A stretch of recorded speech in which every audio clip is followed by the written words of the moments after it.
Good morning. Just getting rid of all my notifications and open windows. Good morning. Morning. Morning, Rach. Morning, John. Morning, Niggy. Morning, London Gal. Morning, John and Kendra. Morning, Louise. Morning, Matt. Morning, Wolfie. Morning, Cheeky. Morning, Aaron. Morning, Dodge.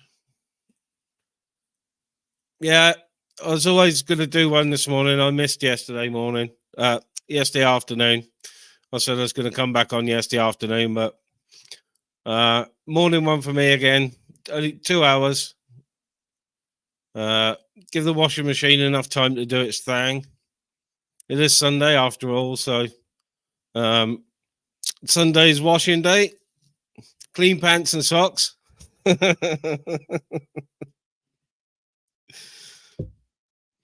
Morning, Vincent.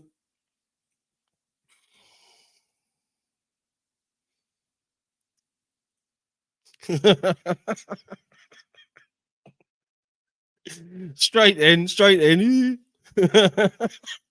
Vincent, straight in. Morning, Futai.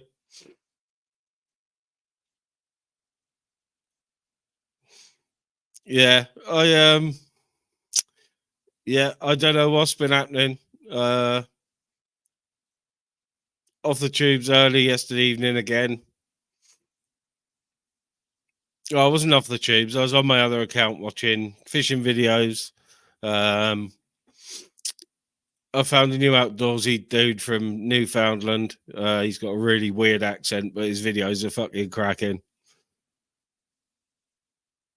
So I've been watching lots of ice fishing, lots of survival. Oh, yeah. Sunday is washing day, so yeah, a couple of hours live while the washing machine does its thing. Like I said, so yeah, it's cheaper on a Sunday, apparently. So they say. Whether I believe it or not, I don't know. Big massive cup of tea,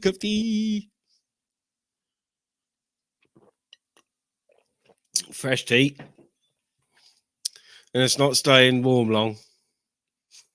Oh no, Rach, I saw that. I when I put my phone on this morning, I could see that it had ended at 52 hours and something.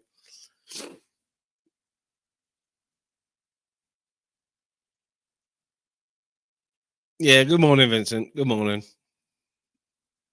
Yeah, I went on yesterday afternoon, evening-ish. Went on for 20 minutes or so with Gamer. I would have stayed on a bit longer, but my missus had cooked turkey escalopes and shit, so I wanted them when they were warm.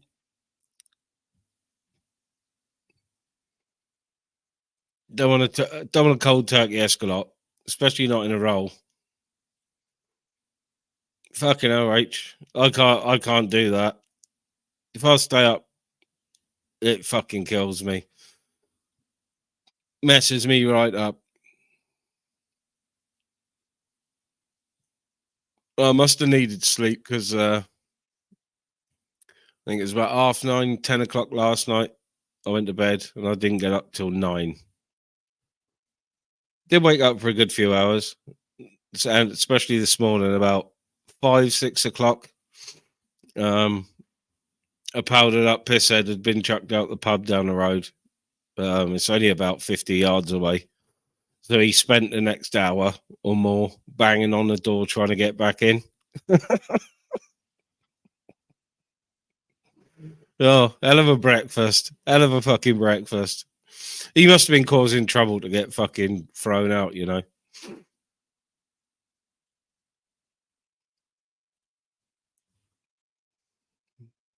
I know, Matt. He is. He's got to be like Davros now. He's got to the Borg. His computer turned him into a Borg.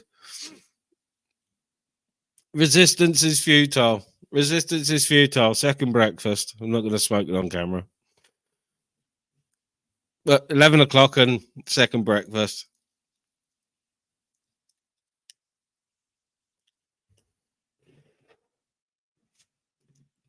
This is something I'm going to have to dive into.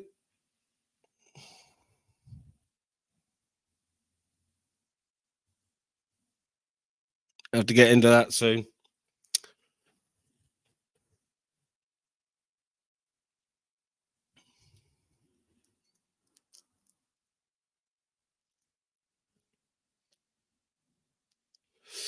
What I'll forage, I don't know this time of year, especially up here because it's fucking bleak.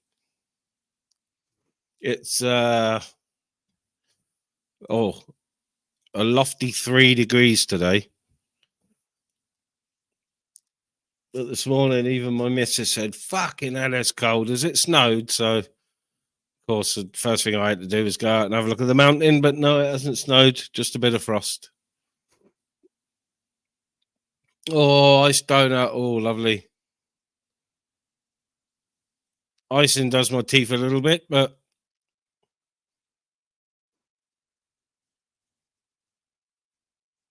yeah, icing does my teeth, but I can't resist a cinnamon roll. Oh, fucking hell. Oh, I haven't had a look. I'll have to have a look at my weather app, Niggy, and see where it's headed. Morning, Reese. Good morning. See where it's headed. Yeah,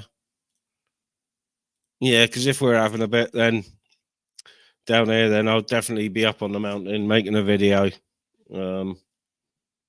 out in the snow. I fucking loves it. It does help if you've got all the right gear. So, you know, I know the mountains here like the back of my hand, all of them, every square inch. And in the snow, fog, it's still easy to get fucking lost, even if you know where you're going.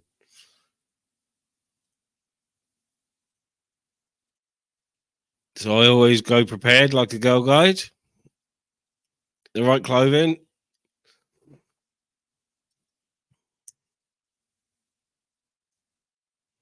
Extra batteries for everything, just in case fucking phones go dead.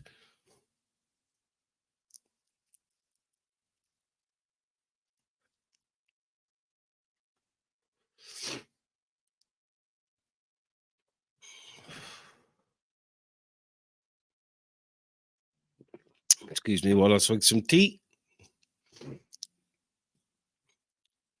Morning, Mr. Rainy Bro. Morning.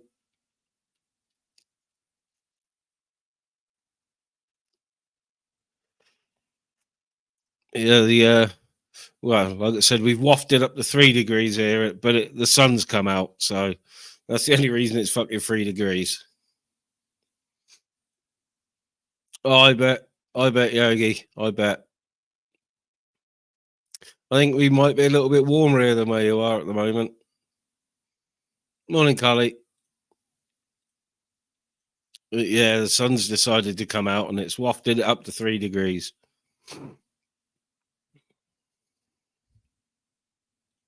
But out with my brother and the dogs, wherever we've been going, any puddles have been frozen. Streams are still running, but any puddles frozen.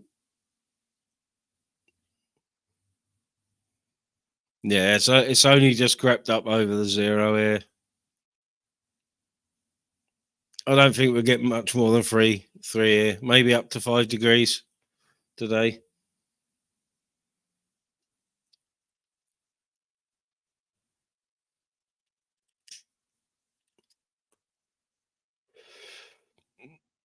Yeah, out walking yesterday, there was even a fucking carp fisherman up the local fucking consortium lake, cunts, fishing. I'm presuming he had a fucking heater in his bivvy. He must have done. I definitely would have wanted a fucking gas heater in my bivvy.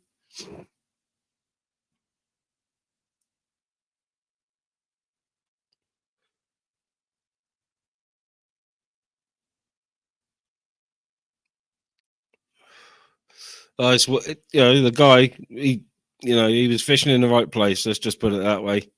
He was fishing in the exactly right place on the pond, where all the fish hang out by the outflow. So, all the carp, I should say, not all the fish, all the carp. So he was fishing bob on the right area. Yeah, I'm threatening it, Rob. I've got all my sea gear. I just got to pull it out, make sure all my rigs are in there, knives and fucking everything, charge everything, and go. I gotta hit the Bristol Channel. I got fucking baits in the freezer, so I gotta hit the Bristol Channel sometime this week. Especially if it's going to be cold and still. Get a decent tide, fucking get down over the sea wall, or take a brolly with me, storm brolly, and get a fucking burn up going a driftwood. Fuck hell yeah.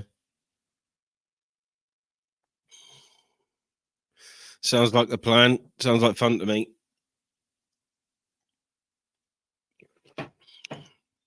Or even go to the barrage where there'll be some numpties to fucking film. You know? Numpties that walk into the fishing area when you're casting. Morning, Jiggy. Yeah, Penarth's decent, Aaron. I don't know what it's fishing like, but it's free to fish off Penarth Pier now during the daytime.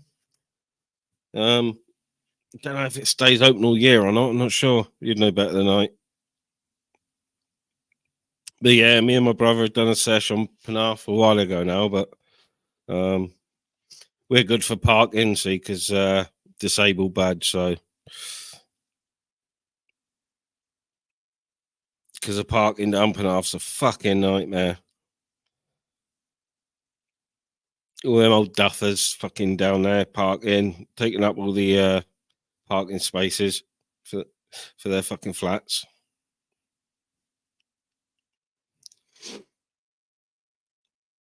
Oh, nice.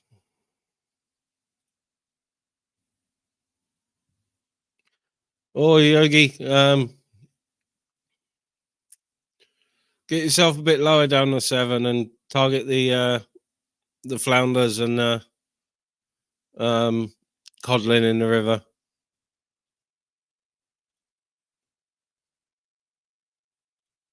For saying that, you're pretty high up the upper 7, aren't you? So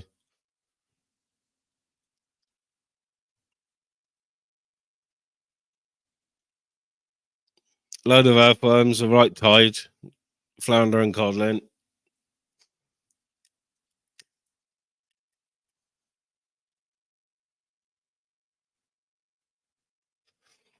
Oh, they changed the parking. I had got disabled thingy anyway, so it's first come, first serve on the parking then. Morning, Paul.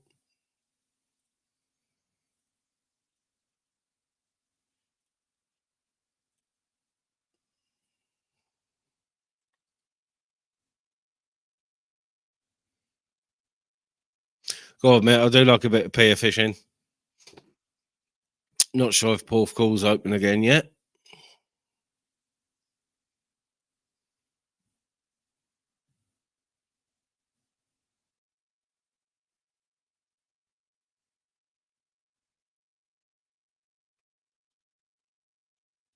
Oh, they're not eating them, are they?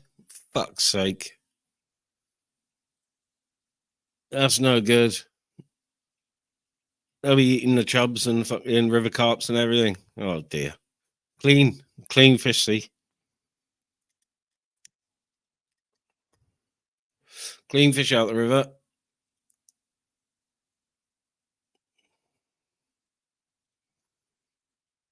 Morning again, Mr. BB.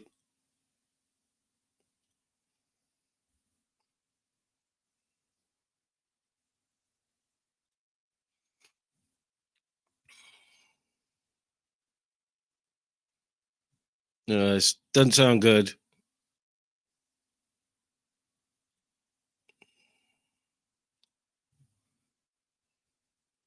Morning, Neggy. Good morning. Can't hear you, Neggy. You're there, but I can't hear you.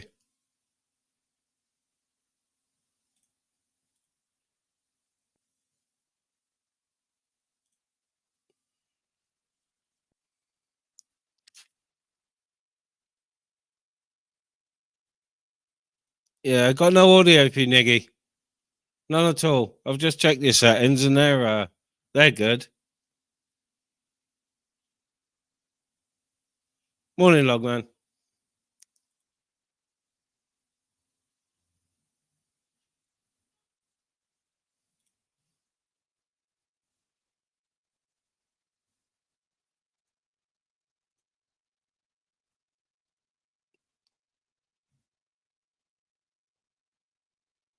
Yeah, not sure what's going on with the settings there, Niggy.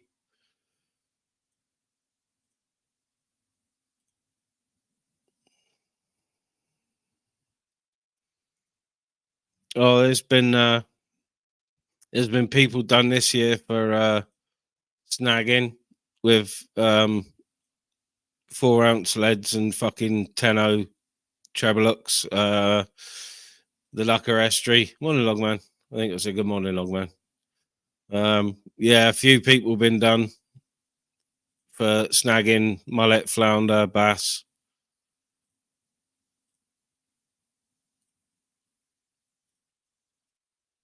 Yeah, a few Brits and a couple of Eastern Europeans, and a couple of Asians, all together, all friends, all snagging. Yeah, not allowed. It's not allowed. Anything they snags, fucking, that's it. It's gone. It's dead. You know, in the fucking bag.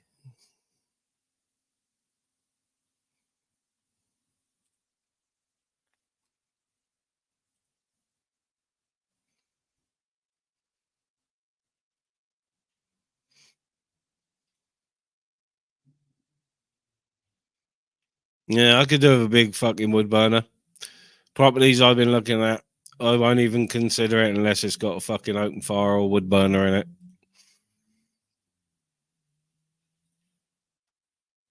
And I've got to be honest, if I get a place without, the first thing I'm going to be doing is fucking knocking a big hole through the wall and putting in a wood-fired oven, kitchen stove. Maybe with back boiler, maybe not. Probably not. I'll go for second hand.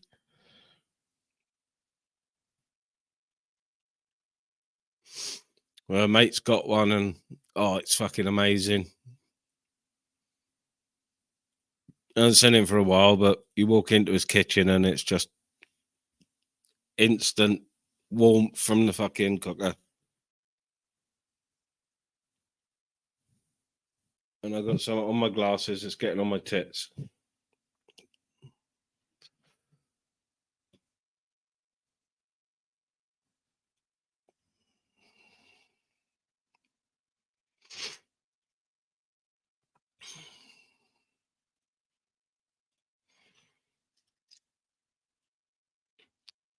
I'm surprised that there's not more reports down here of people being caught on the wild boar and the deer, but there's not.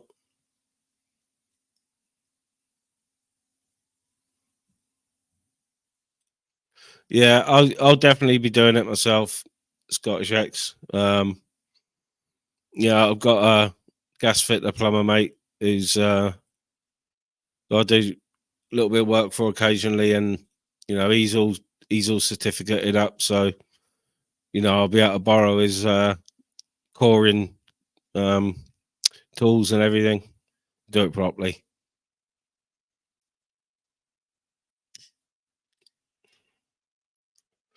Yeah, I spent my late teens and early 20s living off mostly wild game and fish, Mr. Rainbow.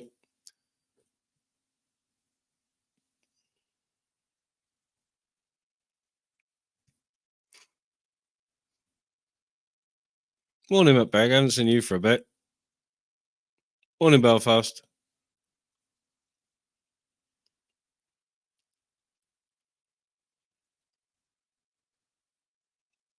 Yeah, rabbit, hare, deer. I didn't have the animals or the guns for deer. My mates were licensed up, so bit of venison. Don't like red deer though. Too gamey. Too gamey. Row for me or fallow. Roe, preferably. Roe deer.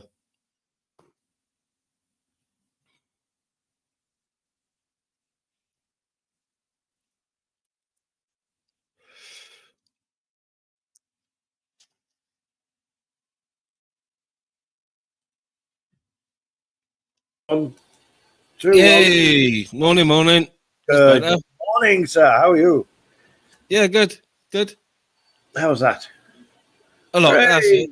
Yay! Apologise, mate. Settings. Oh, no worries. I checked the settings this end, but I couldn't do anything. So, Yeah, morning, Diesel. thanks for your patience. It's all good. So, what do you know? Anything? Not really. I've been obviously, I've had like a quiet week on the tube. I did a short live yesterday morning. All right. And I was going to do one yesterday afternoon, but didn't get around to it. Okay. So yeah, I've had a quiet week. So I haven't really been on the tubes that much, to be honest. No, not me. I've been watching other stuff, catching up on fishing videos, Good. outdoorsy type videos. You know, I like watching people, maintain their log cabins and shit. It might sound strange, but No. seeing people maintain their log cabins and go out moose hunting, ice fishing. I don't know, it just does something for me. It relaxes me, Yeah, it's nice to see, to learn about a totally different thing that you would never do in the normal life. Run of events, or whatever it's called. It's great to learn that stuff. Like I watch those. That guy that fixes cows' hooves all the time. That's what he does. And he fixes them. He's got this blade that looks like a sharpened down file. And I'll watch them for ages. I'll quite happily. No use to me at all, but it's just fascinating. Fascinating stuff. The Outdoor Boys AMG, I watch it. I watch him religiously every week. I don't know if he's put out a video last night, but the Outdoor Boys is a guy, Alaskan native, moved away, but he's he's done a lot, and he's got a hell of a lot of sponsorships. So he's given up his job as a lawyer, and moved him and his family back to Alaska. Yeah. And he hasn't uploaded. He's got two channels. He's only uploaded only uploading on one at the moment. He's got Catfish and Carp and the Outdoor Boys. And through the Catfish and Carp channel, he's got his own rods and reels, by companies. So he's really well paid, really, really well paid from YouTube. But the one I have found lately is the Newfoundland Outsider, and he hasn't got as many subs as some of the others I watch, but it's his accent. That East Coast sort of Canada it's a weird accent. It's strange, and I find it hilarious because you can tell he's probably used to speaking in broken French. French, English, and his videos are all in English. Yeah. So his accent's real strong. I worked with it when I was in Canada. I worked with a guy who was straight out of Newfoundland. Yeah, they do talk funny. But I could never get an answer out of him whether he was a Frenchman or a Canadian. He could never answer me. Yeah.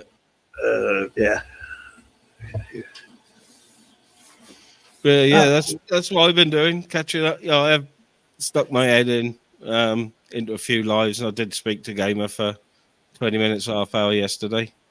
How is he? He sounded a lot better. He's still having problems with his leg a bit, but is he better? Yeah, he sounded a lot better. Yeah, he did. Oh, I'm glad to hear that, mate.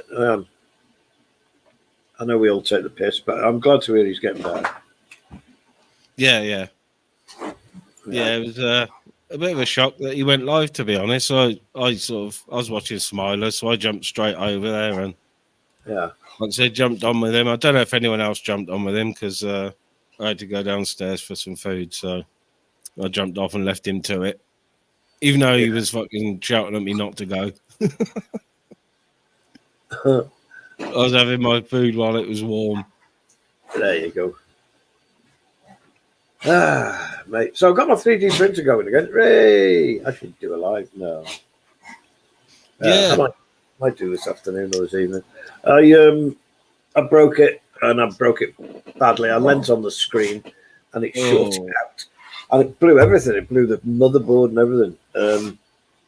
I managed to get it going. For some reason now, when I start it up, it'll take an hour for the screen to make contact with the motherboard. Something on one of them is taking like an hour to warm up. I've never come across anything like that. Anyway, a power drain to the screen, is it? From something else taking some of the screen power? I don't think so. Not as far as I can tell.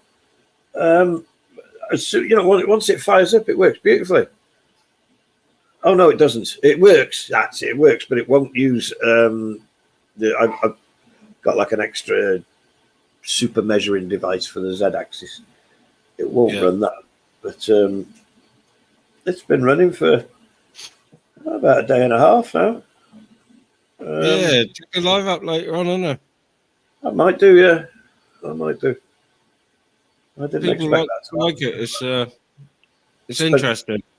Yeah, I spent 50 quid replacing the bloody things. I'm waiting for them to come because they're coming from China. Well, they'll take a while then. Well, yeah, they're pretty good, you know. I order them. My short-term memory loss comes into play, and then they turn up before I know it, mate. Nice. And I forget. It's like Father Christmas every time because I can never remember what I've ordered till I open the packet. It's great. Yeah, there's a few shipping lanes. There's a few diversions in there because of ongoing hostility, shall we say?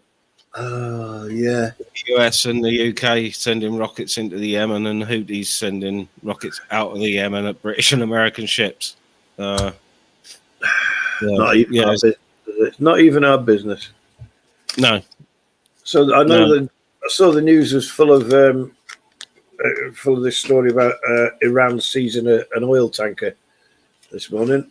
What they didn't seem to mention was that a couple of years ago, the Americans stole an oil tanker full of oil off the Iranians. I don't know if you remember. I do. Yeah. Yep. It's that tanker, and they've nicked it back.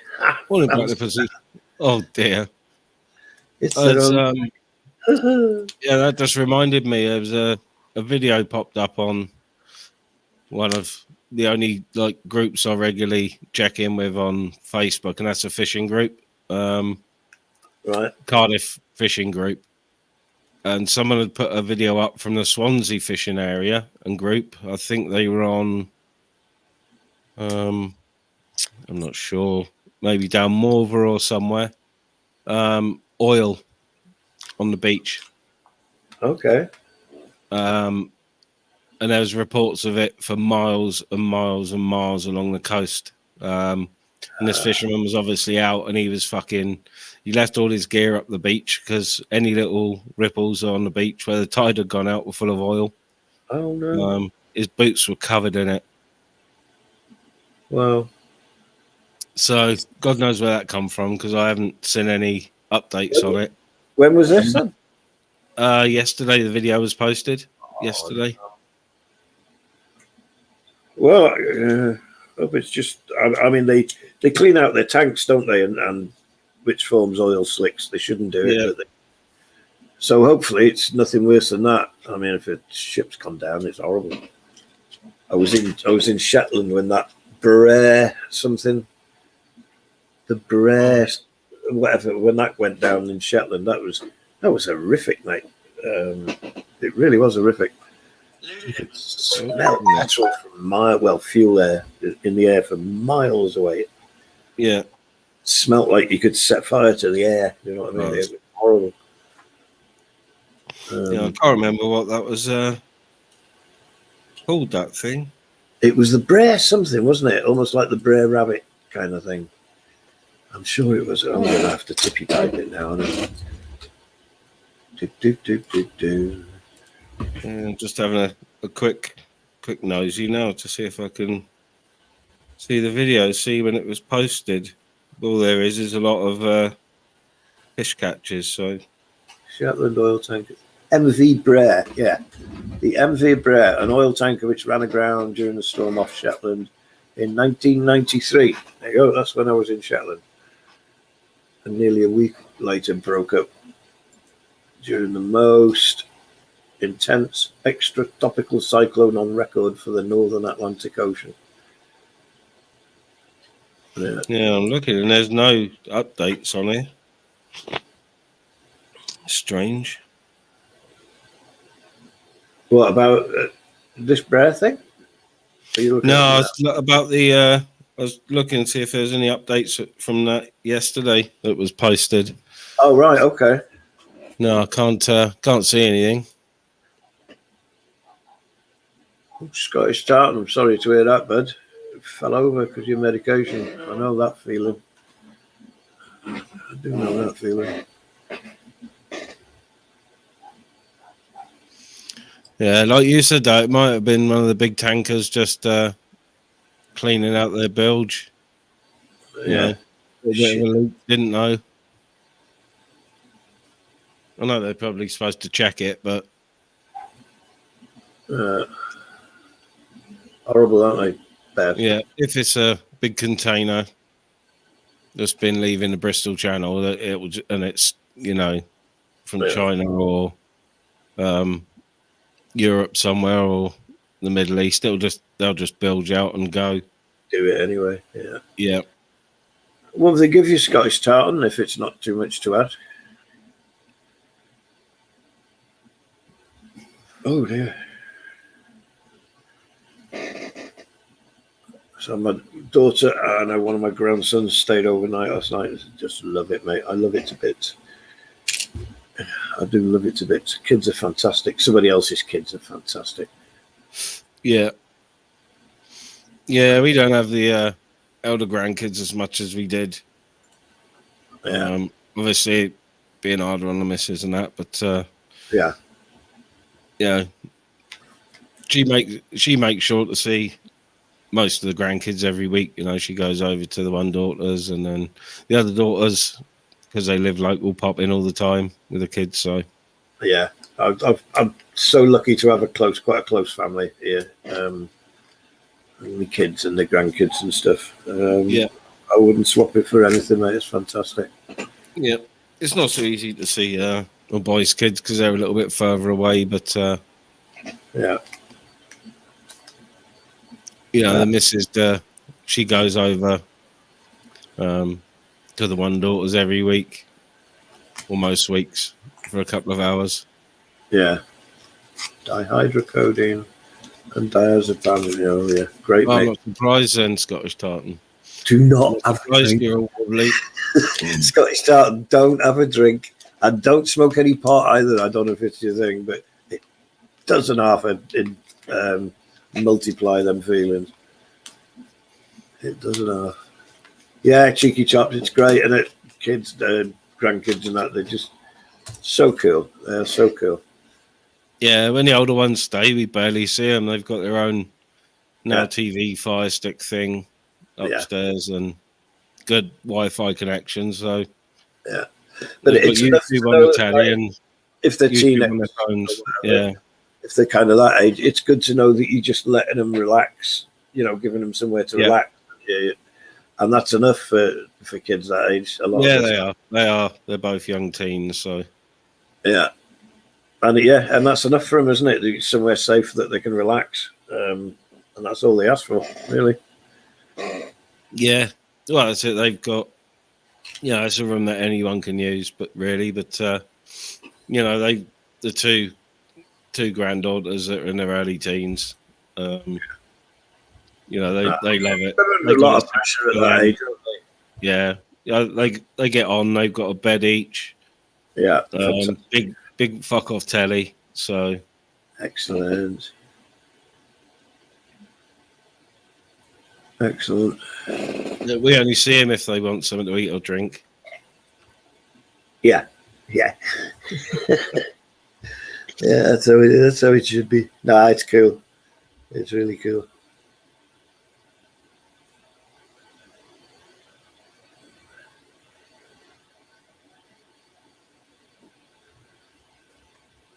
In fact, my next print's got to be it's for one of my grandkids. It's a love thing for his girlfriend, a big heart made out of gears. It's really cool. I'll show you when it's Nice. But it's instead of carving a love spoon, he's come to his granddad and asked him for a 3D print. That's more interesting, isn't it? It's just the modern way of doing it, eh? Yeah. Yeah. I never got on with normal printers. I used to use them that infrequently. All the jets would get fucking blocked. Yeah. Nothing but problems with them. I don't know if you heard that one of mine kicking off when I first came on then. No. It cleans itself every so often. I don't know what for. I never use it. It's been there for ages. But it cleans itself, and eventually it'll get through all the ink doing that.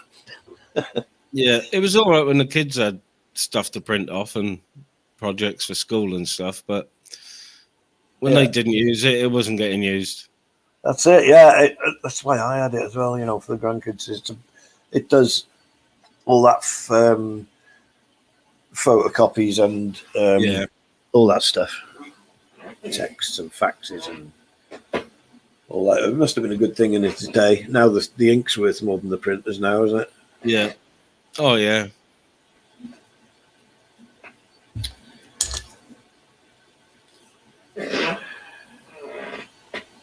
So I thought my dog had met his match yesterday. My daughter bought him a buffalo horn to chew on. Oh yeah. I thought he'd met his match with that, but no, he's about halfway through it. It must be getting on for a day now. Half of yesterday, half of today. He's about halfway through it. It's going to last about, I don't know, another 24 hours maybe. Yeah. Once he gets it off, it'll be gone. Yeah, a full buffalo horn. He's a monster. He really is. Yeah, I used to get mine the filled cow's hooves, but they're quite messy. Yeah, and they smell too, do they? Yeah, more than Asian. Yeah. And then the local farm shop did roasted bones, pig's ears, and all that sort of stuff. Ah, that's it. Yeah. And roasted bones are good, but they're also another messy item.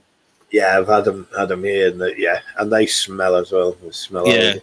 Especially with smaller dogs, they take longer to eat them, and they're fucking massive. Cow's leg. Yeah.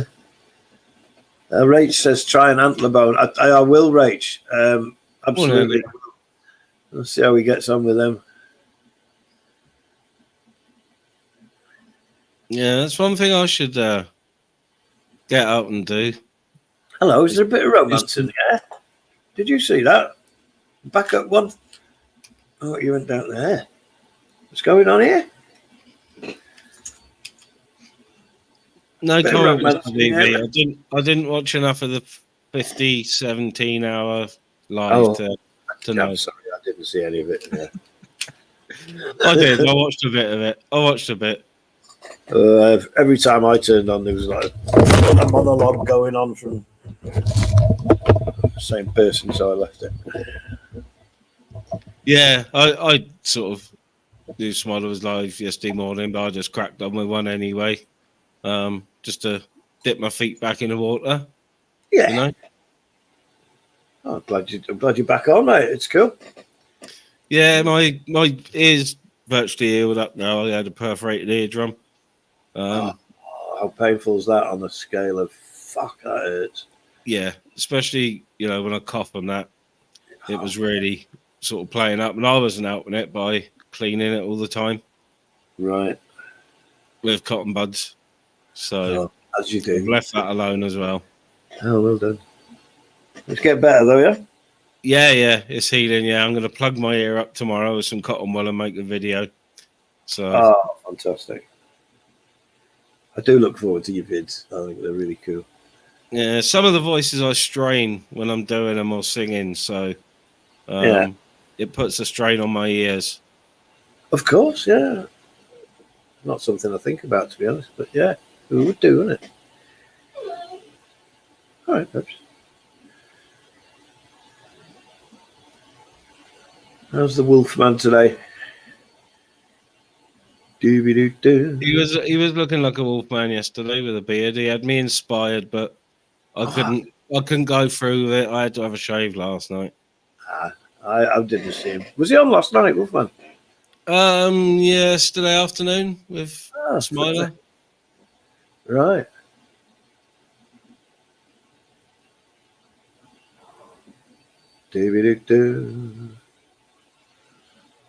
Ah, dear.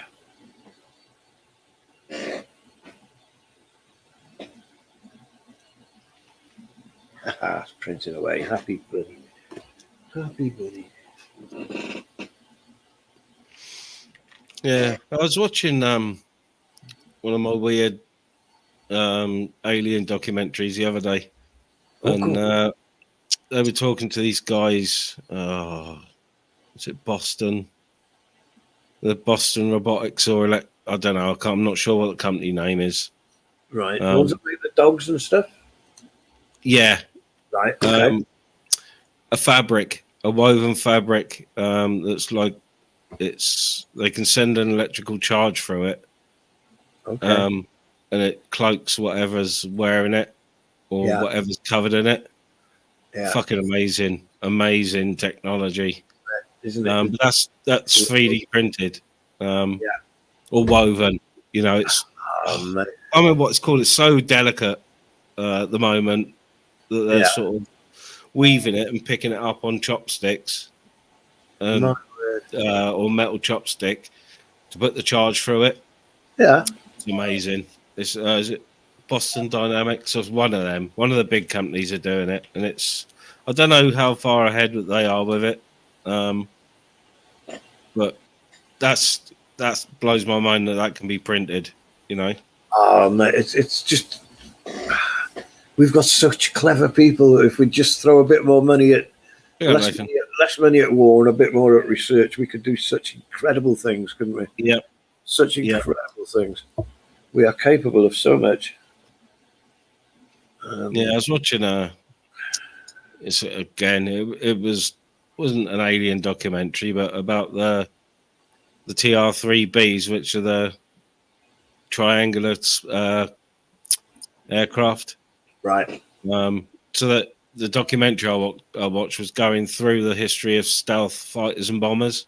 Okay. Oh, fucking amazing. The technology that they've got now must be amazing, because what they had in the 60s was amazing. Yeah. Yeah. The aircraft.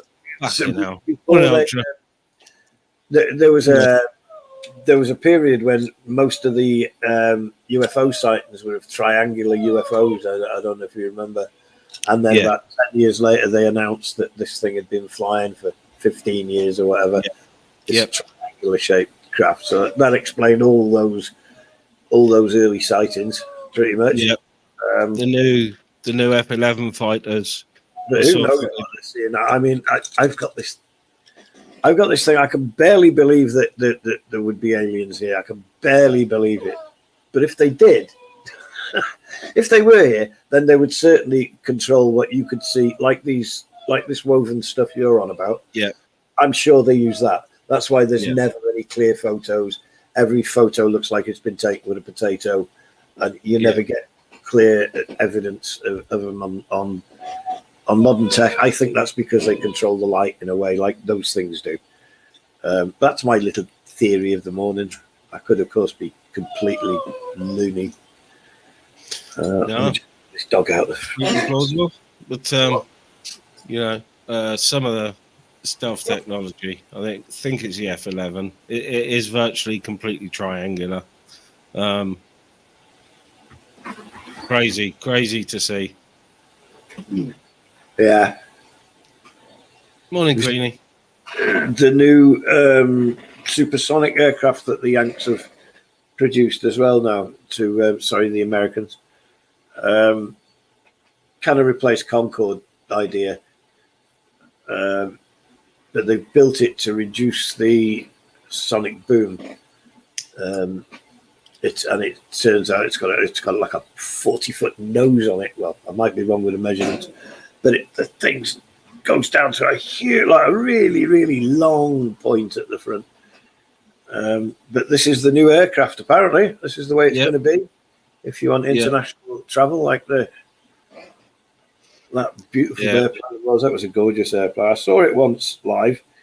I was on another airplane. We were in some bloody Gatro or Heathwick, one of those. And we saw that thing in amongst the other planes, and it's really tiny. I hadn't realised it's a really tiny little thing, the Concorde, relatively. Yeah, I saw them when I was a kid. Used to live on the south coast of England, so would regularly see stuff like that, and a lot of military aircraft, and especially old military aircraft, living right near Goodwood Airfield. So yeah, we have some clever stuff. There is some clever stuff. Again, to kill people, we'll put so much effort into that.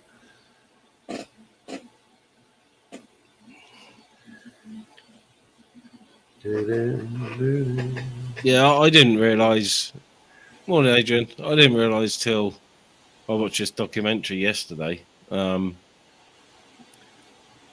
I know the US were talking about the Space Force, but they have got a military converted space shuttle that is regularly in orbit, and the US don't publish any of what this shuttle's doing. Nothing. They publish absolutely nothing because it's military. Yeah. So it's regularly in orbit, and I couldn't believe it. They showed footage of it on the documentary, and it does just look like a military fucking shuttle. You know, it's not all gleaming and white. It's got black tiles on it. Yeah, it's crazy to see. Wow. You could use it. You can use it like that. I mean, yeah, for the military.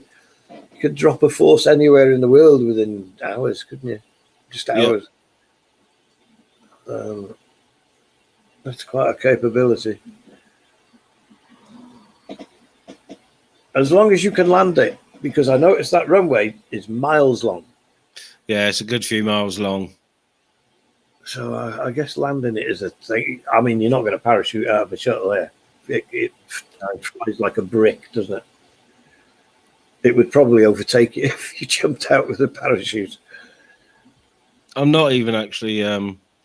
They didn't even say dimensions, so it might well be a little bit smaller, you know, than the original shuttle. Yeah. Morning, Reese. Morning. Good morning, Reese. How are you? Not too bad. How's it going? Not bad at all, mate. All right, yeah. Talking about the XB38. I think I'm not sure what it's called, but the small one.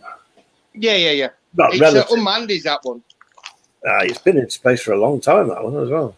It went up. They actually sent it up. Well, at the start of this month, didn't they? Yeah. But the previous record for it, I believe it was up over 2 years. Yeah. But it's the last mission, the mission that it's just gone up on now.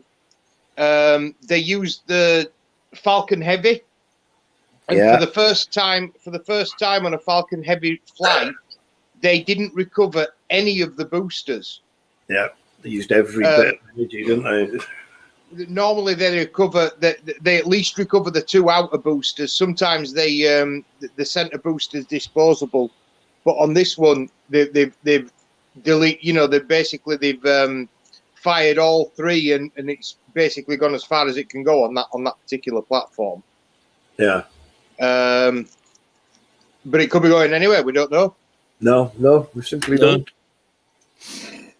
the mainstream media are stating that it's got basically just science experiments on board. But I can't think that they would send something like that up with just science experiments on. Not when they can send a capsule to ISS and do it much cheaper, unless obviously. I don't know. Is there any benefit to be gained from doing things in a higher orbit than what the ISS? Instead of microgravity, I can't see it. Can you? Well, not that we know about it, but yeah, I mean, it's tactical, isn't it? It's nothing to do with science, to be fair.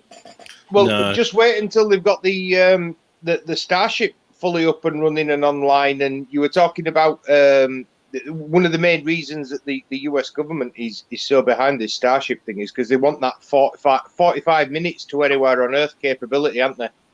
Yeah. 100 tons. 150 is talking now, mate. They're going to extend it and stretch it. Yeah. Well, not only that, they got the Raptor 3, which has got a greater thrust to weight ratio than any of the predecessors on it. So it's incredible to increase payload capacity. They're going to stretch that thing. That's amazing. I think they're going to make it even bigger. He just doesn't see size as a problem, does he? Bloody in terms of rapid, the thing is though, when you're talking about rockets, it is an economy of scale. The larger the rocket, the lower your cost expenses. Your per flight, especially if it's reusable. And his idea of treating rockets like aircraft and flying them and then servicing them, major service once every few months or whatever. That's what he wants to achieve. They've only lost one recently, haven't they? Well, fell off the boat. Yeah, that you couldn't really call that like a flight accident or anything like that because it happened after it already landed. The landing legs failed in the rough sea, didn't they? Yeah. It fell over, didn't it? 19 flights that had made, hadn't it? 19 flights. Value for money. Well, that original the booster originally took the first manned flight to the ISS with Bob and Doug on board. It did indeed, yeah. How much money that thing's made? Goodness knows. And that's what's turning game on its head, isn't it? It's because everyone else is like, oh yeah, we need to send someone up into space. Okay, so we'll build a rocket, and then once we've launched the rocket, we'll just write that off as a loss. Yeah. You know what I mean? Engines. Well, Elon Musk's like, now we'll land the shit and fucking send something else on it, and then send something else, and then send something else, and you know. Well, the Soyuz is the only. Yeah, the Soyuz is going to keep going because it's the only safe one to take people up at the moment, isn't it? No, Dragon capsule, Crew Dragon. Has Elon taken people up, has he? Yeah, of course he has. He's done private. He's not just done contracts for NASA. He's done private flights. People have paid, private companies have paid for him to take astronauts up there. Wow, I didn't realise that they'd been... Yeah, mate. They've been doing Dragon resupply missions to the ISS for ages. And basically, they just modified a Dragon cargo capsule. Yeah, but the ability to have people in it and sent them up in that. That's what. When I said Bob and Doug went up there on the Falcon 9, it was a Crew Dragon that they were in, testing Crew Dragon out, and they were successful, and they've sent a fair few people up since. Yeah. But the Soyuz has got its own issues. That the Russian side of the ISS has had a load of problems with I don't want to say depressurization because that's not necessarily the right term, but it's been leaking gas and coolant and stuff like that from the Russian side for quite a while now. Yeah, didn't they have problems with some docking not so long ago? They said that they potentially thought it could have been sabotage. Yeah, they did. But the ISS is going to be decommissioned in 2030 anyway. Stop it. They'll burn it up on re-entry, won't they?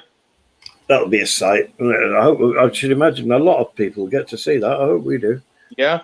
Well, it just depends on where they do it. They're probably going to do it, aim to come down over Pacific, aren't they? Because it's the largest space away from any inhabited area. So that'd make sense that they do it there. So if that's the case, we won't get to see it because it'll be on the other side of the world.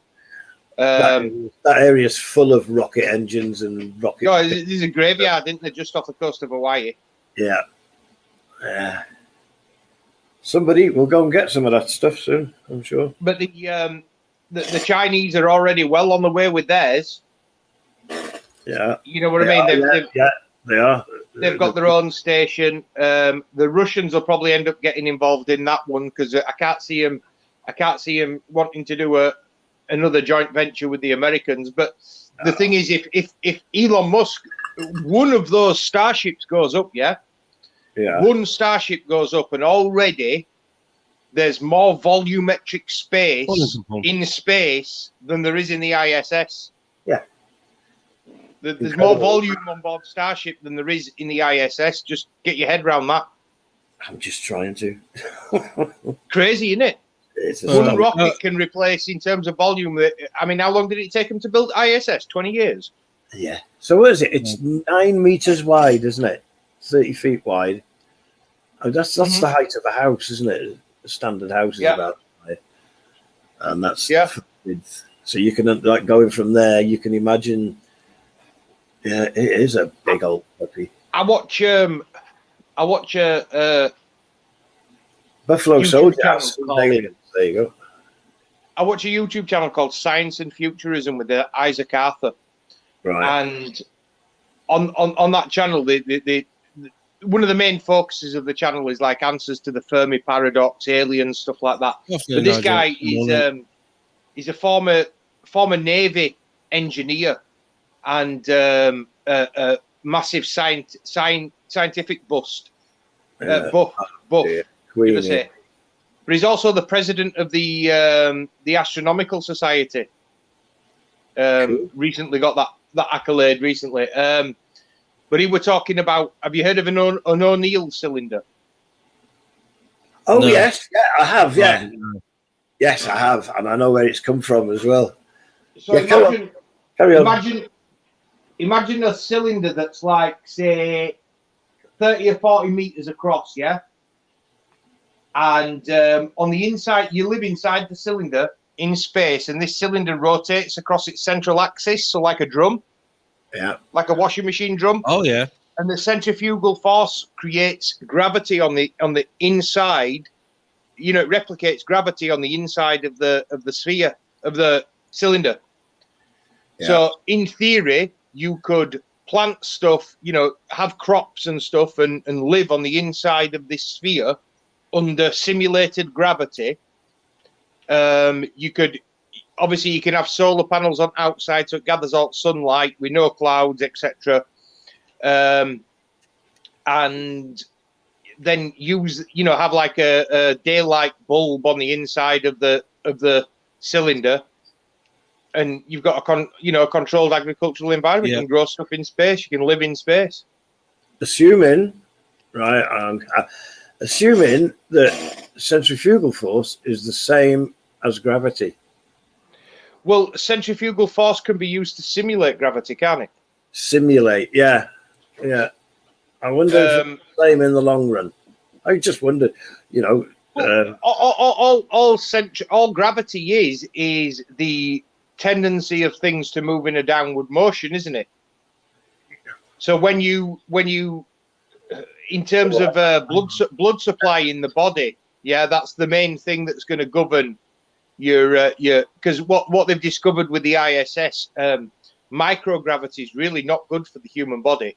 You witness muscle deterioration, bone deteroration.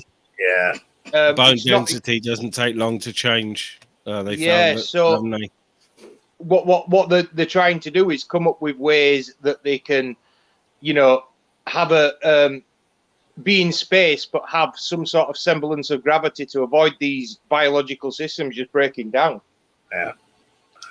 And again, centrifugal force is a good way of doing that. They were talking about I forget the technological name for it now, but essentially a space station that's like a giant disc in space, and they spin it, and the outer ring of the disc would have the same gravity as Earth, for example. And then as you get closer to the center of the ring, you have, tiered floors essentially.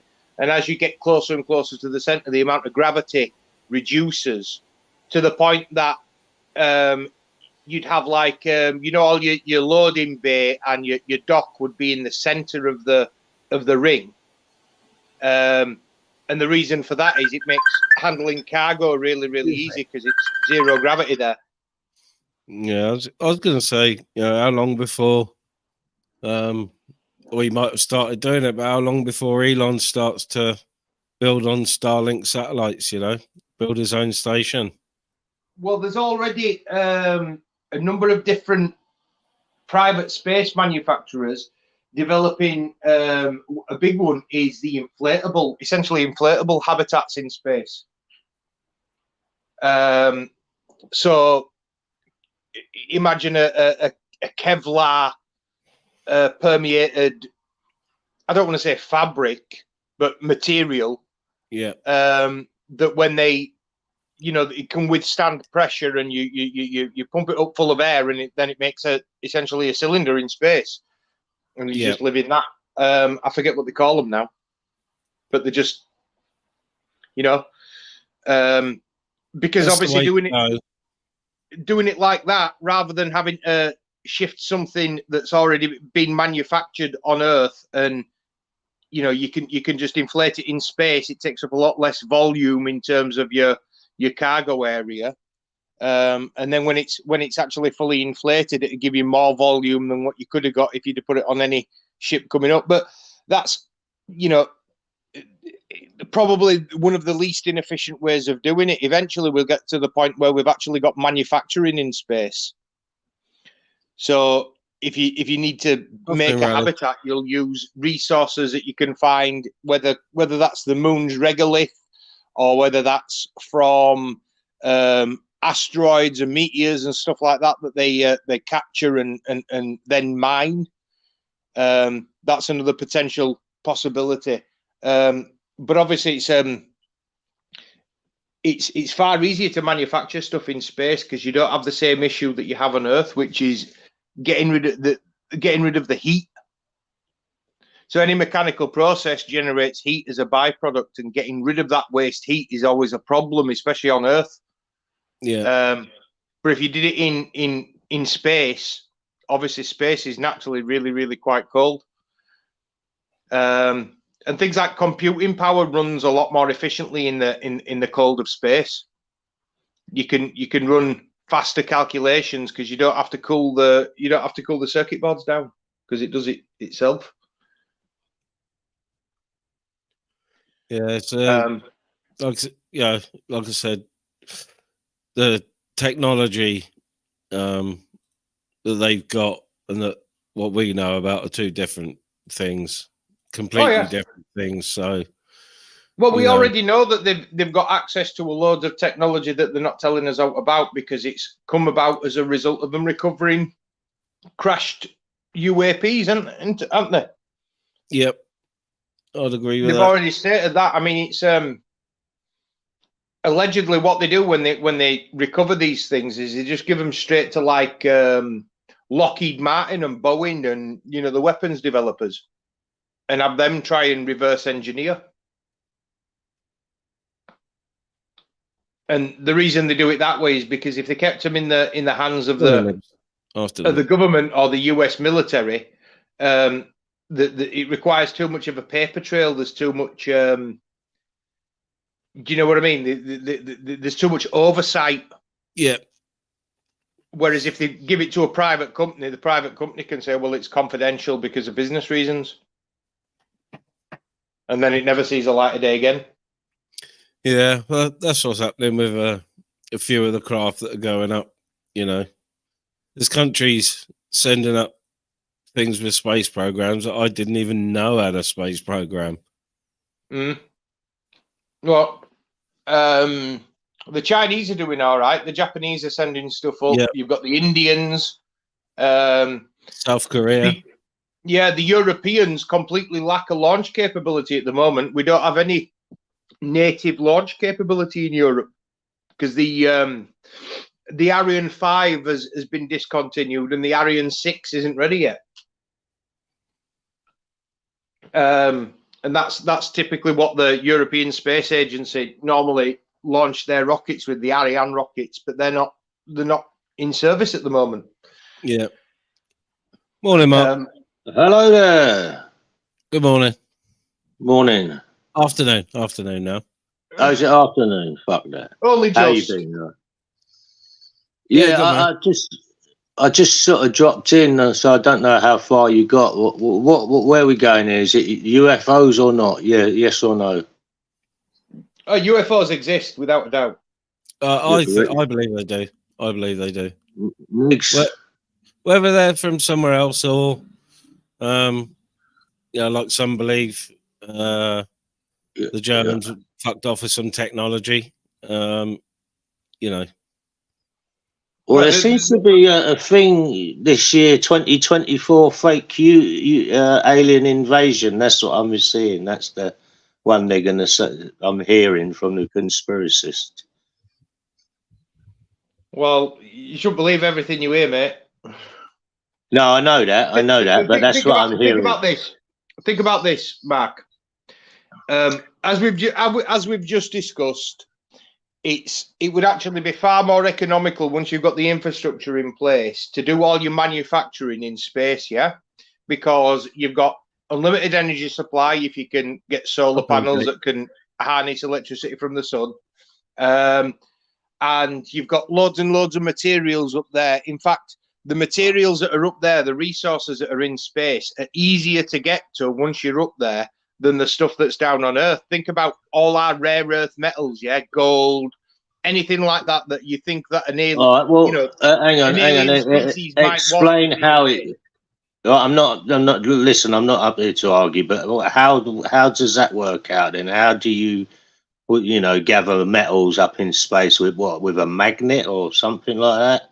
No, well, I'm a little bit green on there.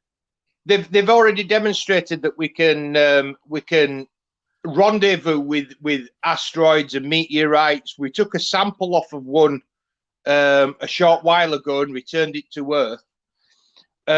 The theory, what they're wanting to do is essentially, it would be to land like rockets on the asteroid, and then basically use those rockets to manipulate and steer the asteroid into an orbit that they can then control. You see, sure, and almost taking a free ride on the asteroid, yeah. Yeah, but using the rockets to change the trajectory of the asteroid. All right. Does that make sense? Like, well, yeah, I get you, but is it that easy to change the trajectory of an asteroid? Is it? Well, it's all about delta V, isn't it? As long as you've got enough delta V, as long as you've got enough propellant and fuel, essentially, and you point it in the right direction, then yeah, you can change the trajectory of anything. If you've got enough, if you've got a powerful enough rocket, you can move a planet. That's the biggest problem, is getting the amount of fuel up there that is needed to do it.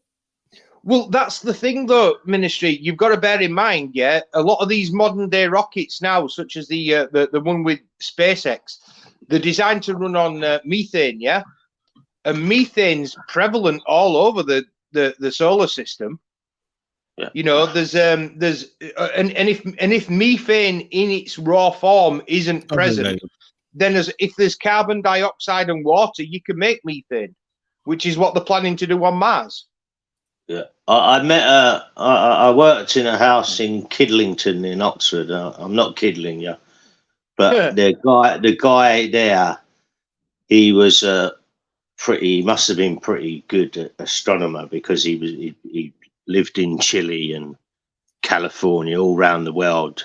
And I asked him, I said, look, come on, let me ask you the one question: is there life out there? And he said, well, why not? Why wouldn't there be? That was his answer. So I asked him, had he ever seen anything? And he replied, no. And he had been studying. Just because we haven't seen something doesn't mean it doesn't exist, Mark.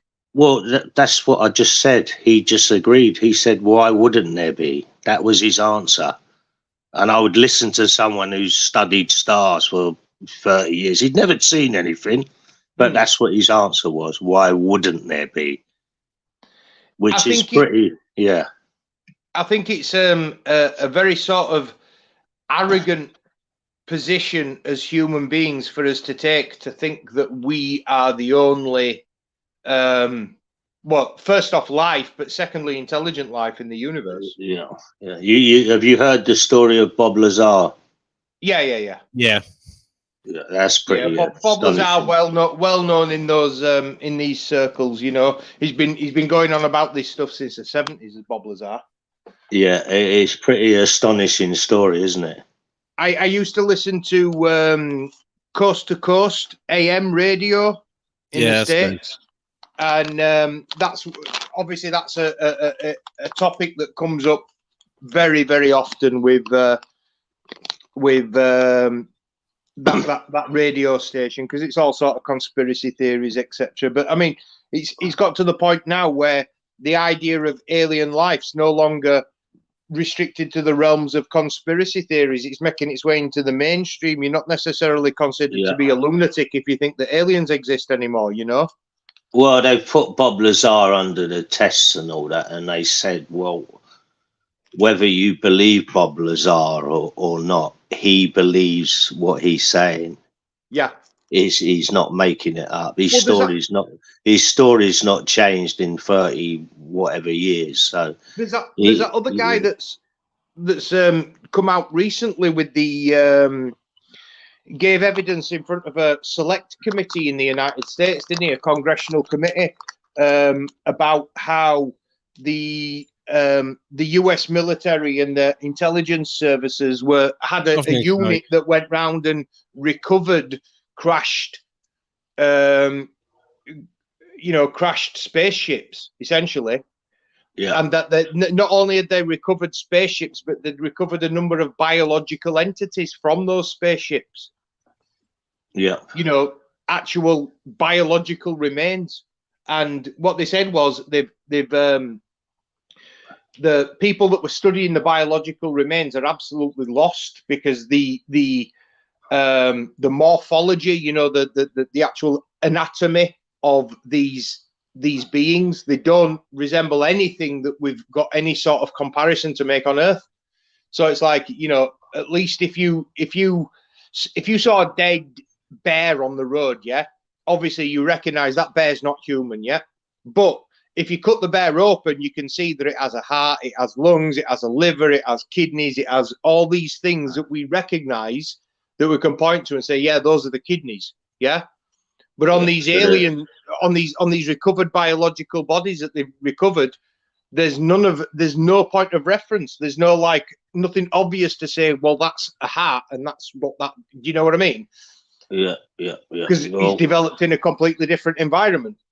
Yeah. Does a fly have a heart and all that?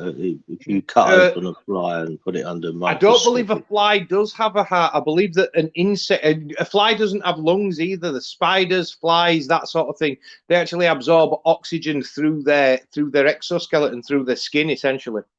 Yeah, well, there's a famous magic trick, and I knew the answer to the trick, how he done it. It was when the dead fly is in the baker's window. And he says he can make it, he can bring it back to life. And basically, as you know, the fly has a different breathing mechanism to us, or whatever, how it takes in oxygen or whatever. And basically, if you drown a fly, it just shuts down, basically. And then you can pull it out, say, out of the bucket of water a couple of days later, and just put it in some hot ash and move it around a bit, and it will come back to life and fly off. Yeah. So yeah, that's why I asked about the fly's mechanism instead of. So yeah. Anyway, listen, I've got to go. See you later. Yeah. I was just going to say, I've got to go as well. More grandkids arriving. Woo! I thought you just didn't want to talk to me, Niggy. You haven't said a word. No, I've been. I heard his phone ring earlier. It's just cost me a tenner for a taxi. Not a tenner for a taxi. Yeah. Never mind. All right, mate. Never mind, mate. It's Okay, only... guys, catch you all later. Take care. Have a good day. Bye, Niggy. See you later, Nicks. Bye. Bye. See you later, Ministry. Reese. Bye, Ta-ra. Mark. In a bit. See you, Matt. I've scared everyone off, Minnie. No. It's a Sunday, innit? It's a Sunday afternoon, so people got things to do, haven't they? So, you know. Yeah. But no, it's an interesting subject. The guy that was the main focus of the documentary last night worked for Lockheed Martin Skunk Works, so hadn't done for 20 years or so, but you know, he was around in the design and test process through the 50s, 60s, and 70s. You know, and he's sort of no whistleblown, but you know, he's come out and said, you know, the technology that they're showing you, you know, we're 50 years behind what they can do, at least. Yeah. And that's coming from one of the top engineers at, you know, Lockheed Skunk Works, which is their military side, isn't it? I mean, what makes me laugh, Ministry, is that we can develop rockets that can get blasted into space and we can put man on the moon, but we can't develop a software system that doesn't erroneously put fucking people running post offices in jail. Yeah, that's bonkers. That's Have you been following it? Yeah. It's a few of the Welsh postmasters were fucking jailed, weren't they? Because you know, what went missing was like in the tens of thousands. So yeah, no. It didn't go missing though. That's the thing, Ministry. It didn't go missing. It was a software error. But what disgusts me to the pit of my stomach, Ministry, is the fact that they knew that there was issues with the software. They knew that there were problems with it, and still they brought people to court. Still they put people in jail. Well, people still haven't been exonerated, have they? Well, apparently at the stroke of a pen, Rishi Sunak's going to change that. But my contention is this: if you were one of those postmasters, would you, and you were accused and convicted, would you really want your innocence to be granted by the signing of Rishi Sunak and a executive order or whatever it is, legislation? It should have been done years ago. It should have just happened. The judge should have just said, you know, everybody is exonerated from anything. Here's some compensation. If that was me, I would want my day in court, and I would want the judge or the court to turn around and say that they specifically were at fault. Because think about it, a lot of these postmasters and it's not just the ones that went to jail, Ministry. There's a lot of them that avoided going to jail by pumping their own money to make into the post office to make up the shortfall. You know, you've got stories of people that have put their entire life savings and their parents' life savings back into these businesses, basically to subsidize the issues with the post office, and yet the people that run the post office are still getting obscene bonuses. Yep, it is. Like I said, the Welsh news is pretty hot on it because it was quite a big thing down here, you know. And it's not just the actual loss of physical money of actual capital; it's the loss of social capital as well. There was a time when your postmistress was seen as within your community as a pillar of the local community. You know, it used to be the case that you used to have to get your, I don't know if you still have to do this, but when you apply for a passport or a driving license, you used to have to get someone that was considered to be an upstanding member of the community to sign the back of your passport photo. So that could be a lawyer, it could be a policeman, it could be a doctor, but it could also be a postmaster. I had mine done by the postmaster living in a small village, and doctor I've had it done by, you know. But the fact of the matter is, these people are seen to have had standing within our communities. Now, because of these accusations, a lot of them in the communities they live in, they get shunned.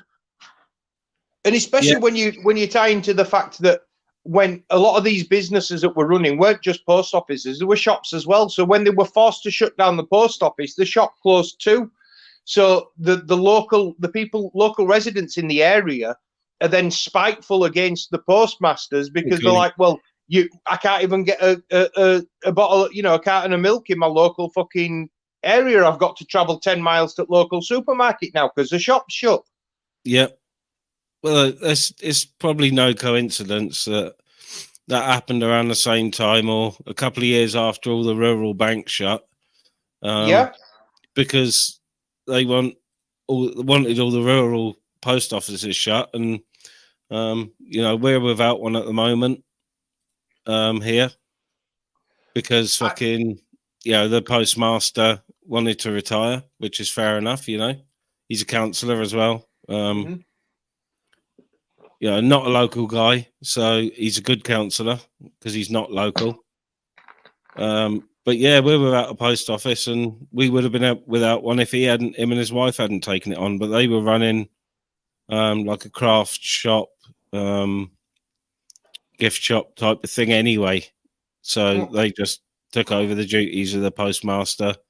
Took in a couple my of months, but, ministry, people need to go to jail for this. I mean, I know that people have already been to jail, but they were innocent.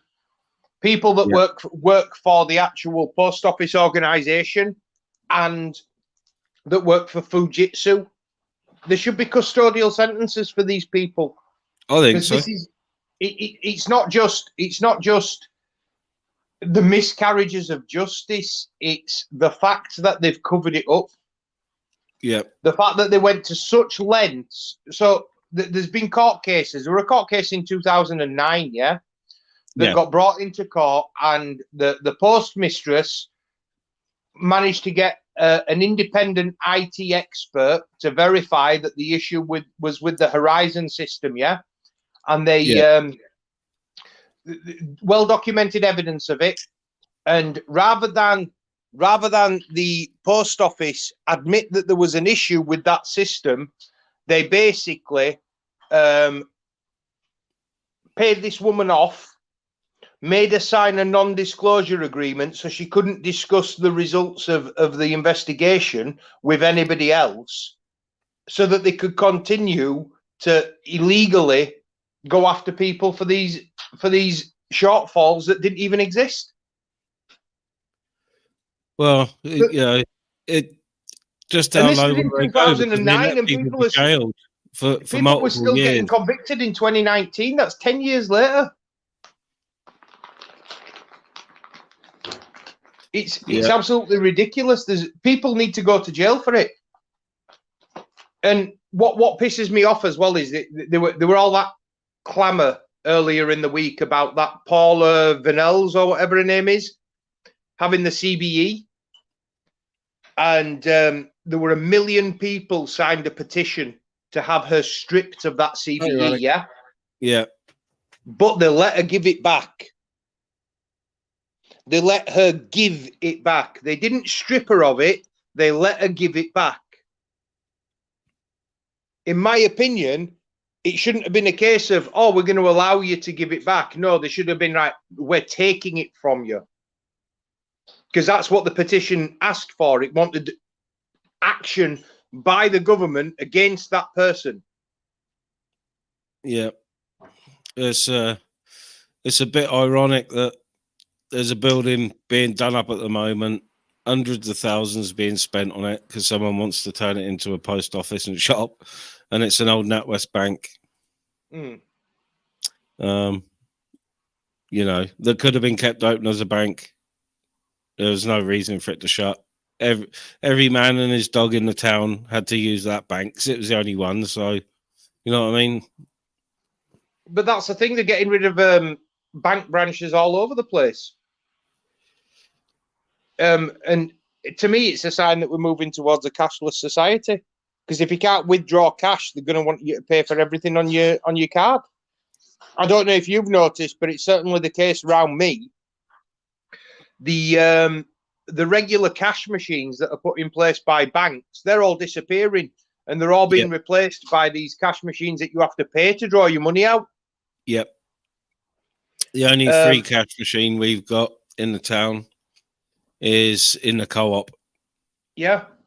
And that's because they insist on it being free. It's an ATM, and unless it's a co-op bank ATM, which it could well be. Well, that's what I mean. It's because that's probably partly because Co-op has got their own bank. But what you're finding is in the majority of stores are all these ones that you have to pay. And what you'll find as well, Ministry, is it's normally in the poorer areas that you have these ones that you have to pay in. In rich areas, they've still got bank branches. They've still got the bank's own ATMs in place. But it's when you get into poorer areas, they've taken them out and they've put in ones at charge. Yeah, it's nearly £2. It's nearly £2 up at the cash machine in the Premier window, and people use it all the time. I don't know why, because the co-op's only fucking 30 yards down the street, and it's free. So, well, what a lot of people don't realise as well is that a lot of these the supermarkets. Morning. Like Co-op. This afternoon, is it? This afternoon, is it? Morning, Reese. It is now, yeah. It is now. Yeah. What a lot of people don't realise is though that a lot of the retailers like Co-op, Aldi, for example, you can get cash back from there as well. So you don't necessarily have to go to a cash machine. You just make a purchase and you can get cash back with your purchase at these bigger stores. Yeah. Yeah, I'd have to drive to do that. Agent says she's got a 40-minute drive to a local cash point. I'm lucky enough to live right by one. But, there is people that... You get all in the walls and a lot of little shops these days, so you don't have to go too far, but you get a hole in the wall, like. Yeah. Yeah, well, £2 they charge up the road. £2 to draw your money out. Oh, it's free down by me. Yeah, the co-op's free down the road. But, yeah. There's always people at the other cash machine for some reason. I think there's a little shop at the end of the street. I think they charge about 50p or something like that if you make a withdrawal, you know. Well, you're lucky. Yeah. Where I am, like you say, it's £2 a transaction. Wow. For someone on benefits, that £2's a lot of money. Of course it is. Yeah. It is, yeah. It's nice to see another live on Ministry. Yeah, well, I did a short one yesterday, and I said I was going to come back on yesterday afternoon, but I didn't get around to it because Mrs. was going on a machine later, so I wanted to be available. Yeah, old Smiler was on longer than Coronation Street, I think. Yeah, but yeah, I've like I said, I've been catching up on other things on the tube, you know, and watching TV as well, catching up on the Netflix, but I've been sort of catching up on all sorts of other stuff, relaxing stuff, you know, and just popping into the odd live. There's only so many times I can hear the same conversation. That's not being derogatory to anyone, but you know, it is what it is. The same conversations over and over, just don't do it for me, and that's not a slight on anybody. When was the last time you sent a letter, Ministry? Well, me personally, not for a very long time, but the missus had me post some letters a couple of days or a couple of weeks ago to some people. So my missus has me do it regularly. Me, not so much. A long time. I think the only time I use post letters is it's Christmas time with Christmas cards. Other than that, I don't use the post office, you know.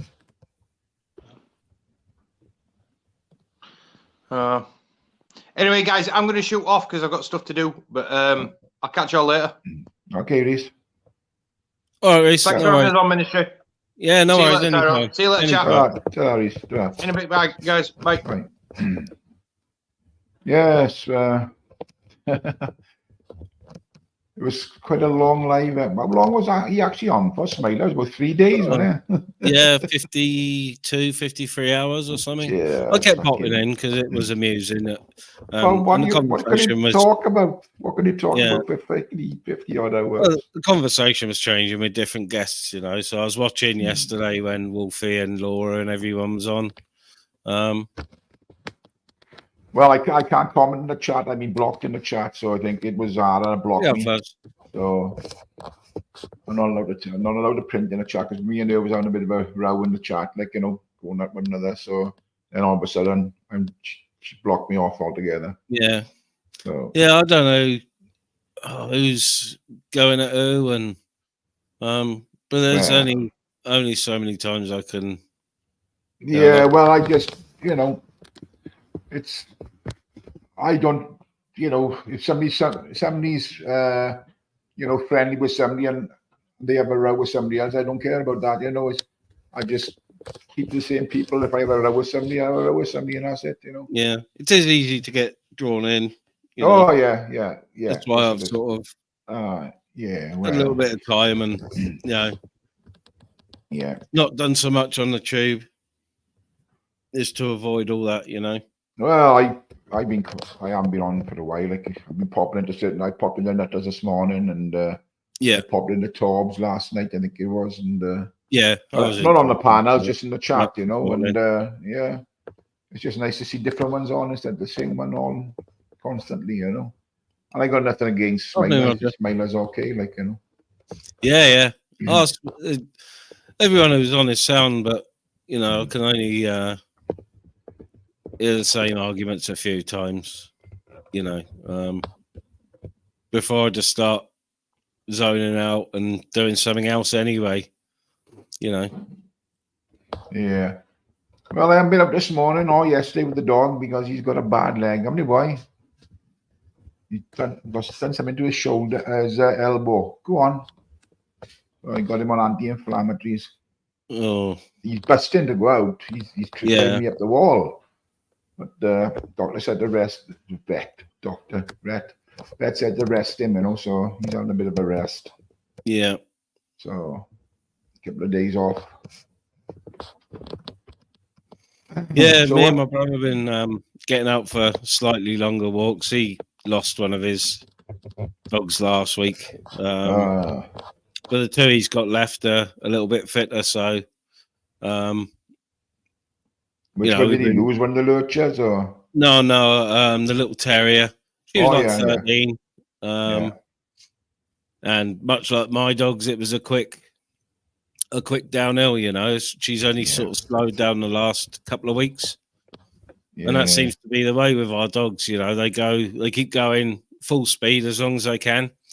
And then just once they age very quickly.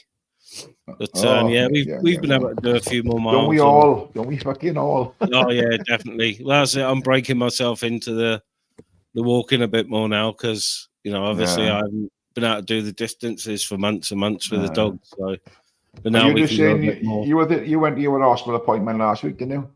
You're saying Mrs. that was Mrs. Oh, right. She's been having problems with her lines. Right. And she had a needle site built a few months ago. Or more than a few months ago now. But it's playing up and they're going to have to tie it off because it's stopping some of the blood flow to one of her hands. So they're going to have to tie that off, maybe make a new one. And if her lines don't improve, they may have to put new lines in, which isn't very nice. No. But yeah, so that's one of the reasons I've been sort of quiet because, you know, she's been having problems with the machine, so I've had to be on hand, you know. Yeah. I was over there Friday. Was it Friday? No, a couple of days ago. Okay, now I never been so embarrassed in my life. Oh, fucking you're just a piece of meat on a slab. You know what I mean? Yeah. Two young girls, and I think, oh, fucking hell. Stripped from the waist down, you know. Yeah, I had to take it. The one appointment was a sort of regular one to see the surgeon about her arm. But she expected them to have a look at her lines, you know, when we were there, and I was going to go off shopping and go back for her. But her appointment was at 11, and they couldn't see her about her lines till at least 3. So I ended up leaving her, and they booked their hospital transport to get back. But at least was that down the Heath then, or was she down the Heath or the one in Newport? Oh, down the Heath. Yeah. So well, if I'd known, go on. If I'd known that she was going to be in there that long, I would have taken fishing rods with me and fucked off down the barrage for 4 or 5 hours, and then picked her up. But There was no point in staying in Cardiff for 4 or 5 hours. Oh, no, not at all. It's, well, I may say the wait was 3 hours for me, but, yeah. You know. Oh, if it was sort of summer, 4 or 5 hours waiting, 3 or 4 hours waiting, no problem. So I'll get a cold drink and a coffee and fall asleep in the car. Yeah. I'm one of them that can sleep anywhere, so, It's a bastard trying to park in Heathrow, it's a shame. terrible. Shame in all the hospitals ministry. Yeah, Shame even with a disabled badge. You can only park in Gwent now if you've got a disabled badge. You got to park elsewhere and walk if you can, which is ridiculous because the car park's about half a mile away. Yeah. In Heath, the disabled parking is absolutely shocking. But I'm a cheeky sod and I park up by the dialysis unit and just put the badge in. Yeah. Hope the security don't have me, because up around the dialysis unit, you've got to have a special pass. But we're pretty lucky. The nurses know the car, so I had to go down there. It was a few years ago. My boy, because he's got the birthmark on his face, and it's gone into the inside of his mouth and into his throat. So he's seen a specialist down there because we're trying to do something, but they couldn't, they can't do nothing for him, but make it easier for him, Yeah. But he gets a lot of pain with it, so, but there we are. It is what it is. Yeah. But then again, I think if you go, I drove straight down, and I think one of the turnings on the left, but halfway down the fucking hospital, and just turned into a little side area and parked up there, sat in the car, Yeah, that's what I do as well. Yeah. Around the Gwent and I know the little sneaky spots to park and go in there lots, so I'll even park up by the hematology unit where I've had to go in the past because I know there's a little car park up there. Our hospital is down by us. Fucking, they got nothing going on there now. You've got to go to Carmarthen now, the Glangwilly, Fucking hell. Fucking terrible. Fucking, they shut down everything. That is. Fucking nonsense for them, I said to you the other day, I was just browsing the interwebs and a few properties down your nice ones becoming affordable, and that must be it. Yeah. That must be one of the reasons, people working in the health system move into bigger hospitals. Yeah, well, they're not getting paid. Team industry, and they fucking not. They get their degrees, they get their doctorate, and then they fucking go in because a lot of them emigrate, because Australia pay big money and other places, and it's the government giving themselves 37% rise and giving them 26% rise. Well, I know who I'd rather give the fucking bigger rise to, and not them assholes in fucking Westminster. Oh no, definitely not. But I gotta be honest, they take care. The ones that are there, they take real good care of you. It's fucking, fair play to them. I'm pretty good. I haven't needed a hematologist, but when I see him, it's always down at Abergavenny, down Neville, so just down the road. And if I got to see a doctor and they give me a choice, I'll always pick Neville. Yeah, Neville. That's Abergavenny. Yeah. They shut the A&E and everything down. Yeah. But with that, the other departments are sort of flat out. You can go for appointments for MRIs and to see doctors at 8 in the evening down there. I think they do appointments now up to about 9 o'clock at night. Yeah. Yeah. There are plenty of hospitals. I know down, I think it was Pembrokeshire, they shut so many places down there that they got to really travel. I know they come up here to the hospital. The one down in Alford West, there's one there, but if the cancer patients, they come up here, you know what I mean? They got to go to Swansea, to Singleton, or their treatment, Yeah. So they got to bring them up by fucking bus, so they could be there all day, It's not just talking about, go and have your treatment and go home, like, hour, 2 hours. This is like a fucking all-day thing, because they got to bring them up, they got to hang about, then fucking wait for the bus to take them back, like. Well, they don't give us a choice, but if I had a choice, You know, if I was given a choice of Cardiff, Newport, or go to the Prince Charles at Merthyr, I'd go to Merthyr. The Charlies are, yeah. But they a lot of departments have been shutting over there as well. Are they? Yeah. Yeah. Yeah, the singer I was in the band with works over there in IT. And a lot of the hospitals turned over to an IT hub for the whole I can't remember what they call it. You know, the whole area, the medical area, whatever they call it. Yeah. Well, I know there's one surgery that was on the news in the Tivy area. She's got a private doctors in now, and I think it's like 75 quid if you want to see the doctor. You know, it's fucking scandalous. Yeah, it's fucking scandalous. Absolutely scandalous. And this is my brother had a letter the other day. Our doctor's surgery, we're out of contract at the end of January, or they are out of contract at the end of January, but they've just been sending letters out now to say that they've got a couple more doctors in, and they will be staying open for the foreseeable.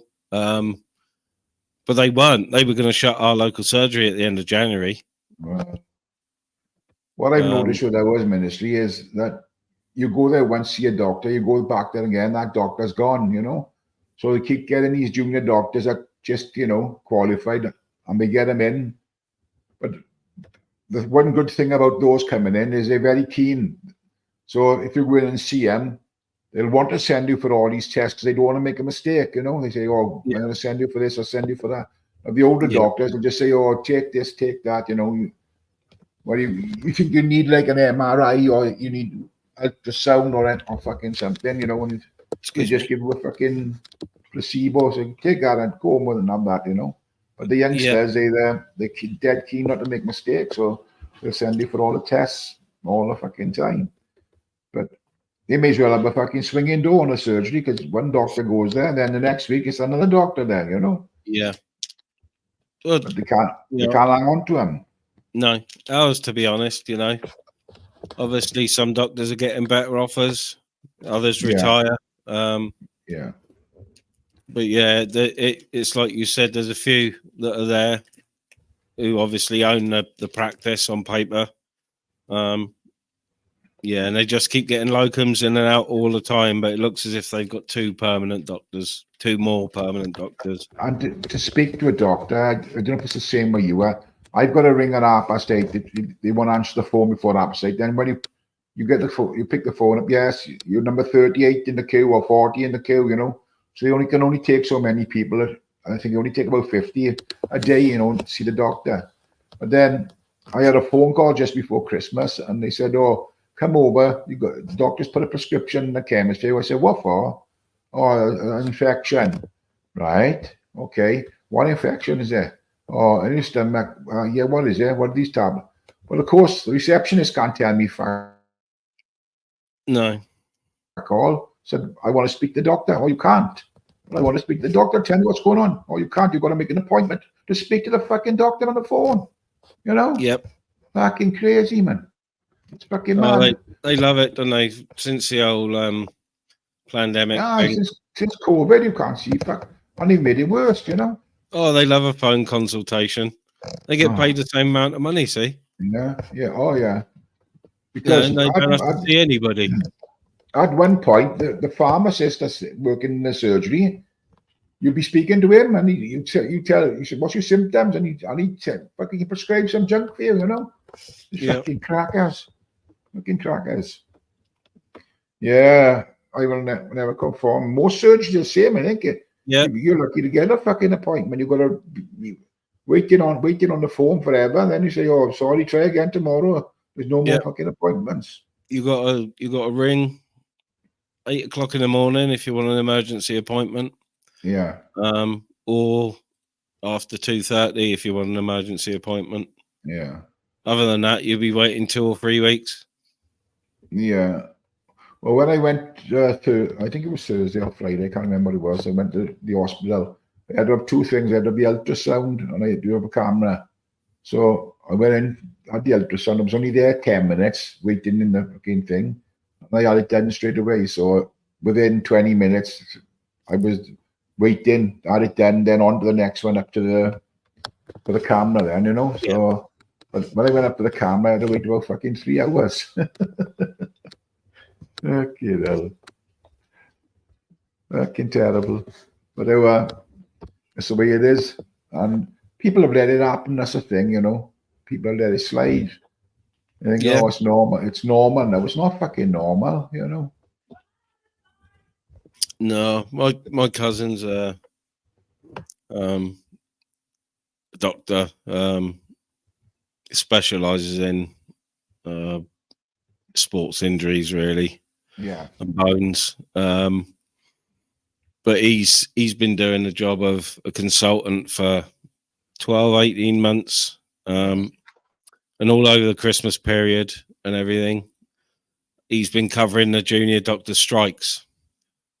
So, you know what I mean? And there isn't a consultant it's a big hospital he's in, and there isn't a consultant there in his department. So they're on about fucking,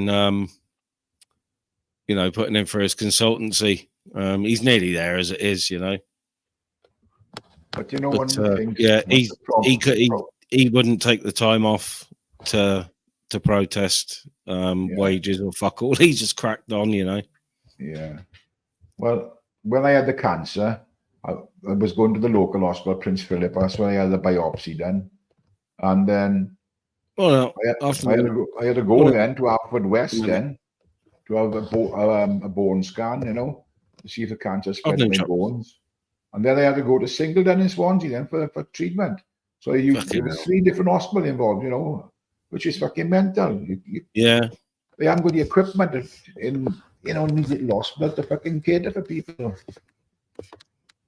No, I used to when I was a kid, because it was a youngsters hospital. What's it fucking called? The one up at St. Lawrence. It's gone now, up at Chepstow. Because they were the main maxillofacial plastic surgery fucking hospital. And you rock up there and it's like something out of the 1930s. Fucking crazy. All gone now, but I used to have to go out there for surgeries, you know. That was bonkers, considering most hospitals have got a plastic surgery unit now. Well, there were 2 in Merthyr when I was living in Merthyr. There was the General Hospital and the Mardy Hospital, and they were quite good, to be honest, you know. And you say go back then, I'm talking about in the fucking 60s, you know, and 70s. Yeah. So you know, all old-fashioned stuff compared to today. You know what I mean? Oh yeah, I used to love the old hospital. The one I used to go to St. Lawrence, because it had a fucking full-size snooker tables and everything in this one. It was like it looked like an old military base. It might well have been at some point. It was like old dormers. It fucking crazy. But yeah, they had an old style canteen, snooker tables, and that was the days when you could smoke in there as well. So I was like 15 going in there for a game of pool and a smoke. You go fucking. As soon as my mum went home, straight in there for a smoke. Hide from the doctors. Yeah. Oh yeah. Fucking hell, they've changed dramatically over the years, haven't they? You know. Fair play, like, you know. But if they splattered everywhere, you know. It's they could do with the way they close them, just make a couple of real big ones, you know, to cater for every fucker, you know, monster hospitals, you know. Well, the one down from me isn't working out at all, is it? The Grange, fucking hell. No. I'm not sure what the waiting times are at the moment, but last time one of the kids had to take one of the grandkids down, it was a minimum of 8-hour wait in A&E. Where's that then? Pontypoolman or? Yeah, well, it's down by the old police main headquarters down at Crossy, Cumbrian. Oh yeah. So only 5 miles from the fucking Royal Gwent. Yeah. And 10 miles from Neville Hall. So they fucked right up, you know. Yeah. Afternoon, Michael. Afternoon. Yeah, afternoon, Michael. Afternoon, AJ. I'm talking to you about watching. I got fucking loads of birds on the feeders, collared doves and fucking. Oh, lovely. I honestly I could fill up the two feeders with sunflower seeds, the black seeds, and the blue tits and the grey tits. They love them. They fucking empty it in a day, I got the nuts and I got the doves now. I'm gonna drink the water. I used to sit for hours up the garden watching the birds on the bird feeder. Yeah. And watching the chickens underneath the bird feeder eating everything that was fucking dropped. Yeah. Well, that's what the fucking robin does, The robin and the sparrows, anything comes out, any seeds come down, they fucking whiffing them up on the floor, I'd let the chickens out to munch it, but I'd have to be careful with the young veg and that, because you turn your back for a second and the cunts are in the greenhouse pecking the flowers off the tomato plants and all sorts. Well, my missus put some winter plants in the greenhouse, ready to go up the allotment to plant. But when we went down there the other day, the fucking mouse had been in, or a rat, and fucking ate them all. Oh dear. Okay, well, they're growing from seed, and when they get a bit stronger, you can go and plant them outside, but they were fucking devoured by the fucking mouse or a rat or something. Yeah.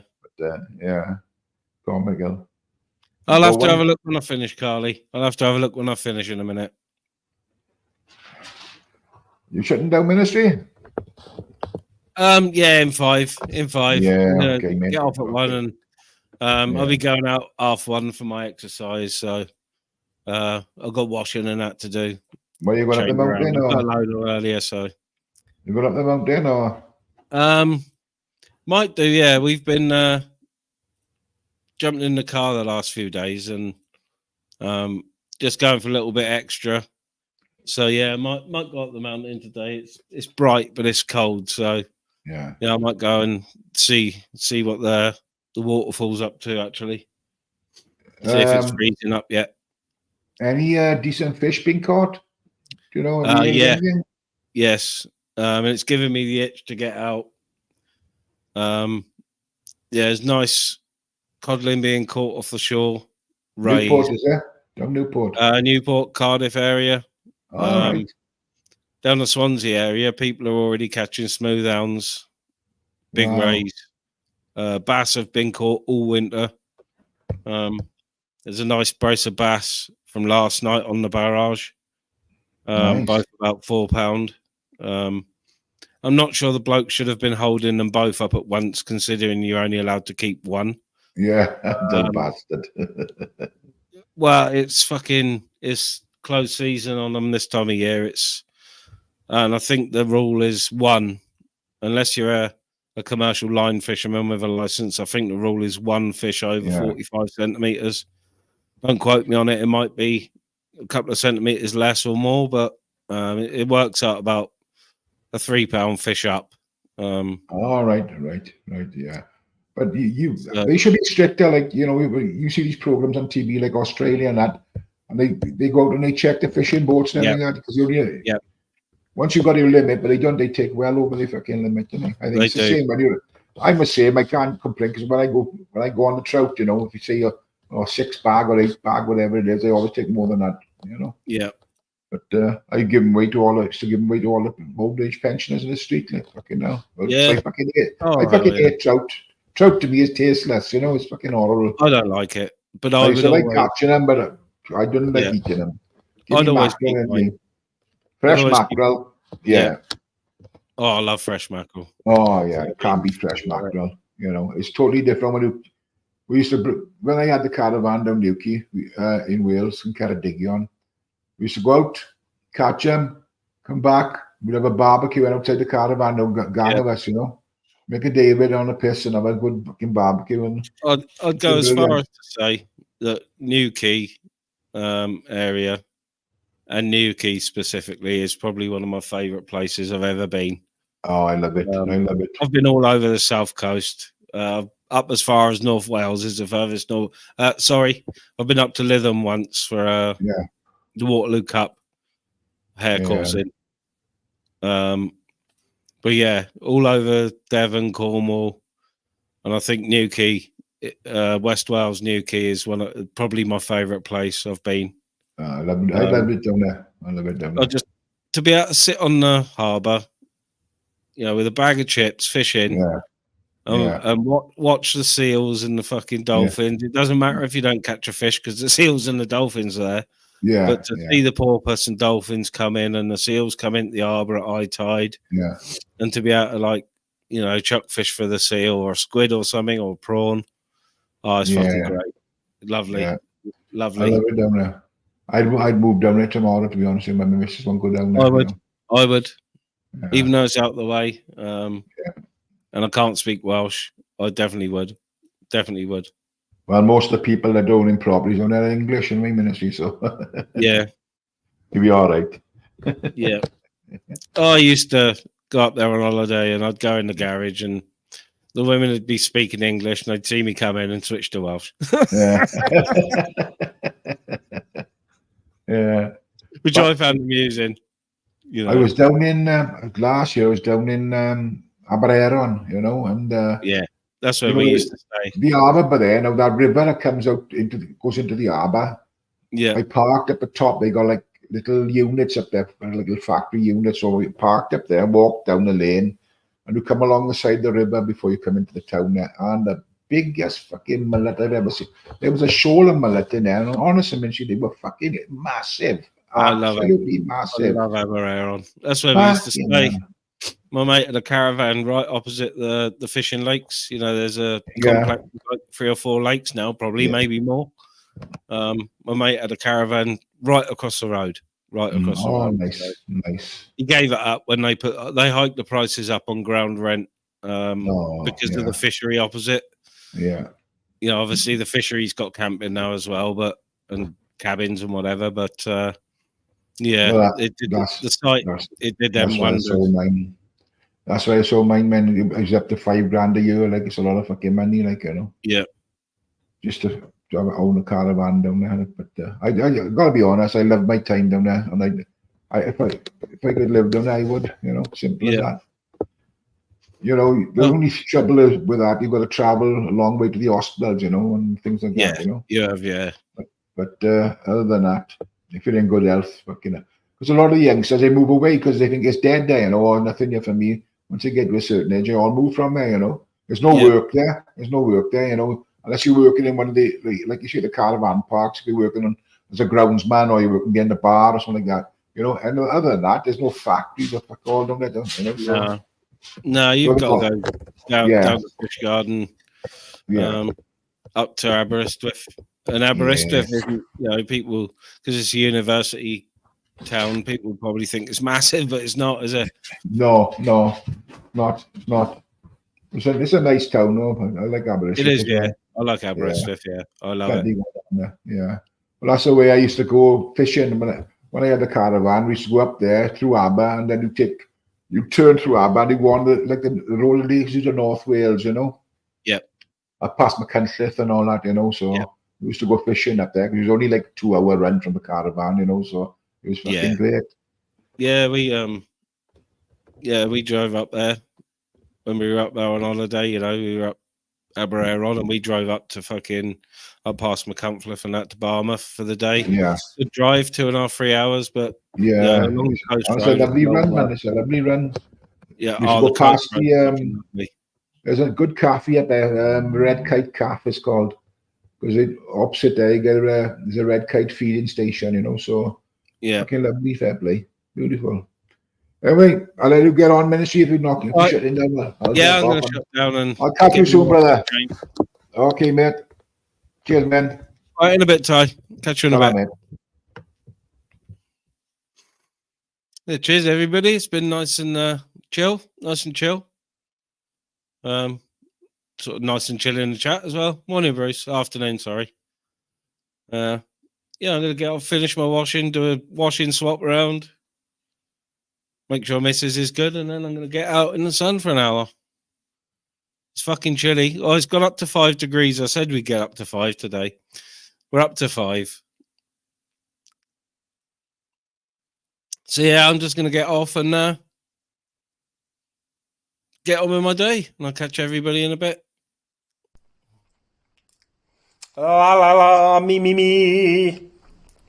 I once knew a man called Harry Crink. He liked to put it in the stink. He had a bad hard drive.